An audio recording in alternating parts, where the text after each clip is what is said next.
Assalamualaikum warahmatullahi wabarakatuh. Kami dari kelompok 4 akan mempresentasikan mengenai analisis risiko dalam penganggaran modal yang beranggotakan pertama Muhammad Bosori NIM 01, Dia Febi Risma NIM 09, Nabil Lutfi Wahyudi NIM 11, Anggi Amanda Putri NIM 20 dan Nur Rahman NIM 32. Baik, untuk selanjutnya marilah kita simak bersama video berikut ini. Resiko proyek yaitu peristiwa yang tidak pasti yang jika terjadi akan memiliki efek positif atau negatif terhadap tujuan proyek. Di dalam manajemen resiko proyek ada beberapa proses yang terlihat di dalamnya. Yang pertama ada perencanaan manajemen resiko, yang kedua identifikasi resiko, yang ketiga ada analisis resiko kualitatif, yang keempat ada analisis resiko kuantitatif, yang keenam ada perencanaan respon terhadap resiko, yang ketujuh ada pengendalian dan monitoring resiko. Analisis sensitivitas yaitu suatu teknik untuk menganalisis resiko dengan mengubah-ubah variabel kunci dan mengamati pengaruhnya terhadap NPV dan tingkat pengembalian atau laba. Alasan dilakukannya analisis sensitivitas adalah untuk mengantisipasi adanya perubahan-perubahan berikut. Yang pertama adanya cost overrun, yang kedua penurunan produktivitas, yang ketiga mundurnya jadwal pelaksanaan proyek.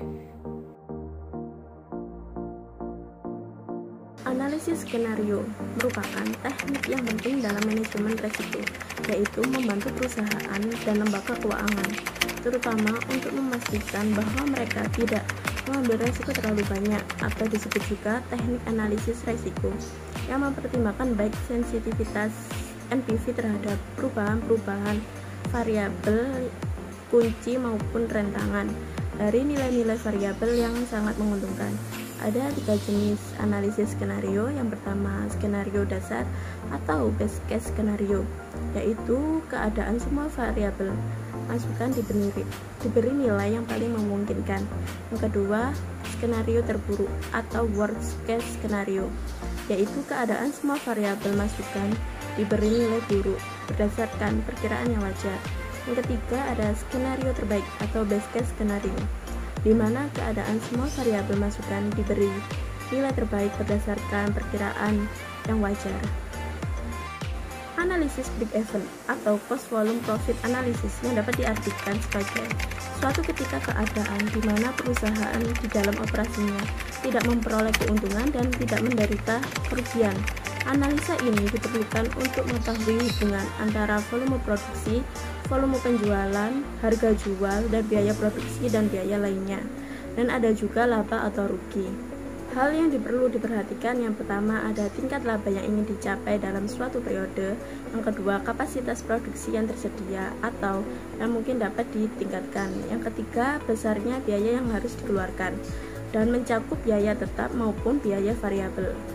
Ada juga biaya yang dikeluarkan perusahaan. Yang pertama variable cost, yaitu biaya variabel adalah jumlah biaya marginal terhadap semua unit yang diproduksi. Yang kedua ada fixed cost atau biaya tetap, adalah pengeluaran bisnis yang tidak bergantung pada tingkat barang atau jasa yang dihasilkan oleh bisnis tersebut.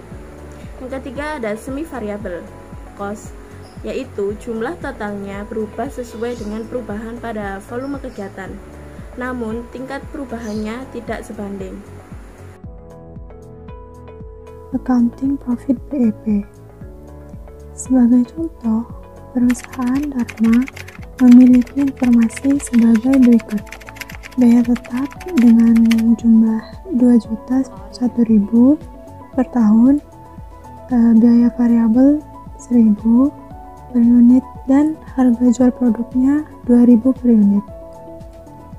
Accounting BEP sama dengan fixed cost dibagi sale price dikurangi variable cost. Dengan Rp 2.091.000 dibagi 2.000 dikurangi 1.000 dengan jumlahnya 2,091 unit. Manakala cash BEP menunjukkan besarnya penjualan yang menghasilkan arus kas operasi sama dengan 0. Misalnya, dalam biaya tetap 2.061.000 termasuk biaya penyusutan sebesar 1 juta, maka besarnya cash BEP adalah rumusnya cash BEP sama dengan fixed cost dikurangi depreciation dibagi sale price dikurangi variable cost sama dengan 2.091.000 dikurangi 1 juta dibagi 2.000 dikurangi 1.000 dan jumlahnya di sini sama dengan 1,091 unit. Finansial BEP sebagai contoh, perusahaan Dharma melakukan investasi sebesar 1.500.000 dengan umur 5 tahun. Biaya tetap selain penyusutan 1.791.000 tiap tahun, sedangkan penyusutannya 300 per tahun. Biaya variabelnya 1.000 per unit dan harga jual produknya 2.000 per unit.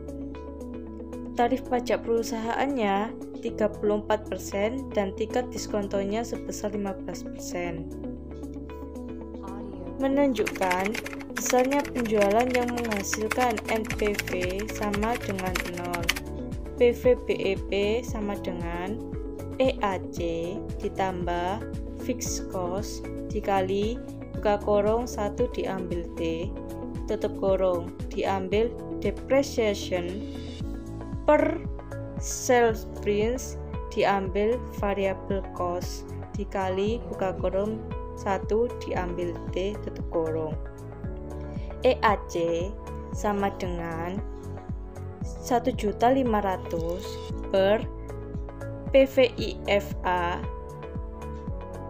5 tahun dibagi 15% sama dengan 1.500.000 per 3,3522 sama dengan 447.500. PVBEP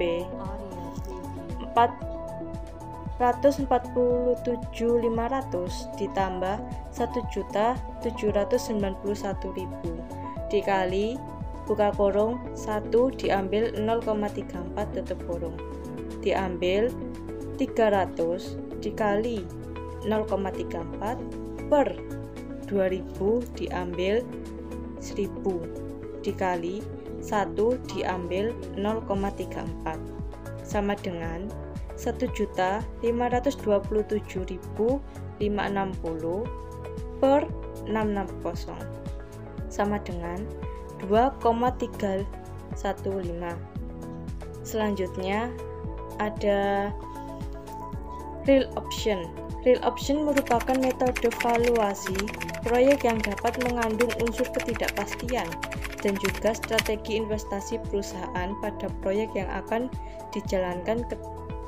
Ketidakpastian ini berkorelasi dengan adanya perubahan nilai proyek dari waktu ke waktu, di mana dalam makalah ini akan dimodelkan oleh metode Lattice. Nilai proyek investasi merupakan nilai NPV yang dihitung dengan cara tradisional ditambah dengan nilai opsi yang dilakukan. Nilai proyek sama dengan NPV ditambah nilai opsi. Oke, untuk selanjutnya yaitu pendekatan decision tree atau yang dikenal dengan pohon keputusan, di mana pendekatan ini merupakan pohon bagan yang mengorganisasikan arus kas yang dihasilkan suatu proyek investasi dalam periode waktu yang akan datang. Dan arus kas yang periode waktu yang akan datang ini berhubungan dengan arus kas pada periode waktu yang sebelumnya. Dapat kita lihat bersama gambar tersebut, yaitu salah satu contoh gambar dari pohon keputusan, di mana gambar tersebut merupakan contoh perusahaan yang mempertimbangkan untuk melaksanakan suatu proyek pembangunan hotel yang membutuhkan investasi sekitar 240 juta. Dan arus kas pada tahun kedua ini berhubungan dengan arus kas pada tahun pertama, di mana pada tahun pertama tersebut terdapat 3 kemungkinan kondisi ekonomi yang terjadi. Yang pertama, jika kondisi ekonomi tersebut baik, maka dapat diproyeksikan arus kas yang dihasilkan sebesar 500 juta dengan kemungkinan terjadi 25%. Dan yang kedua, jika kondisi ekonomi sedang, maka dapat diproyeksikan arus kas yang dihasilkan sebesar 200 juta dengan kemungkinan terjadi 50%. Dan yang terakhir, jika kondisi ekonomi tersebut buruk, maka diproyeksikan arus kas yang dihasilkan sebesar 100 juta dengan kemungkinan terjadi 25%. Jadi arus kas pada tahun pertama ini tidak tergantung dengan kondisi ekonomi yang terjadi pada sebelumnya. Oleh karena itu, kemungkinan terjadinya arus kas pada tahun pertama disebut dengan istilah initial probability. Selanjutnya pada tahun kedua, besarnya arus kas yang dihasilkan tergantung pada kondisi ekonomi pada tahun pertama, sehingga dapat disebut dengan conditional probability. Untuk tahun kedua, jika tahun pertama kondisi ekonomi tersebut baik, maka pada tahun kedua ada 3 kondisi ekonomi yang kemungkinan terjadi. Yang pertama, jika kondisi ekonomi tersebut baik, maka diproyeksikan arus kas yang dihasilkan sebesar 800 juta dengan kemungkinan terjadi 40%. Dan yang kedua, jika kondisi ekonomi tersebut sedang, maka dapat diproyeksikan arus kas yang dihasilkan sebesar 500 juta dengan kemungkinan terjadi 40%. Yang terakhir, jika kondisi ekonomi tersebut buruk, maka dapat diproyeksikan arus kas yang dihasilkan sebesar 200 juta dengan kemungkinan terjadi sebesar 20%.